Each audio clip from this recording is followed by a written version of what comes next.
అత్యుత్సాహంతో Bharatiya Janata party వాళ్ళు చేసేటటువంటి ప్రకటనలే వాళ్ళకి మైనస్. భారతీయ జనతా పార్టీకి సంబంధించినోళ్ళు ఇప్పుడు ఒక ప్రచారంలో తీసుకొచ్చింది. బీజేపీ దెబ్బకి యూబీటీ శివసేన అంటే ఉద్ధవ్ థాక్రే వాళ్ళకి సంబంధించినటువంటి శివసేన మటాష్ అయిపోయింది. ఎన్‌సీపీ నాశనం అయిపోయింది.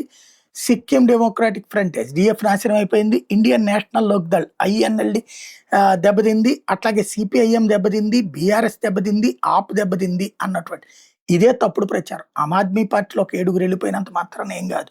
అది స్ట్రాంగ్‌గానే ఉంది. పంజాబ్‌లో, ఢిల్లీలో కూడా ప్రతిపక్ష స్థానంలో ఉంది. ఇకపోతే బీఆర్ఎస్ ప్రతిపక్ష స్థానంలో తెలంగాణలో ఉంది. బీజేపీ కంటే కూడా మంచి పొజిషన్‌లోనే ఉంది. అట్లాగే సిపిఎం కేరళలో ఇప్పటికీ స్ట్రాంగ్‌గానే ఉంది. అది రేపు ఓడినా ప్రతిపక్షం అవుతుంది తప్పించి బీజేపీ కంటే స్ట్రాంగ్ పొజిషన్‌లోనే ఉంది. ఐఎన్ఎల్‌డి అంటే ఇండియన్ నేషనల్ లోక్‌దళ్ వచ్చేటప్పటికి ఎప్పుడో దెబ్బతినుంది. చౌతాలా వాళ్ళకి సంబంధించింది. అట్లాగే సిక్కిం డెమోక్రాటిక్ ఫ్రంట్ ఎప్పుడో దెబ్బతిన్నది. బి ఎన్‌సీపీ వచ్చేటప్పటికి దాని పట్టు దానికి ఇంకా ఇప్పటికేం పోలేదు.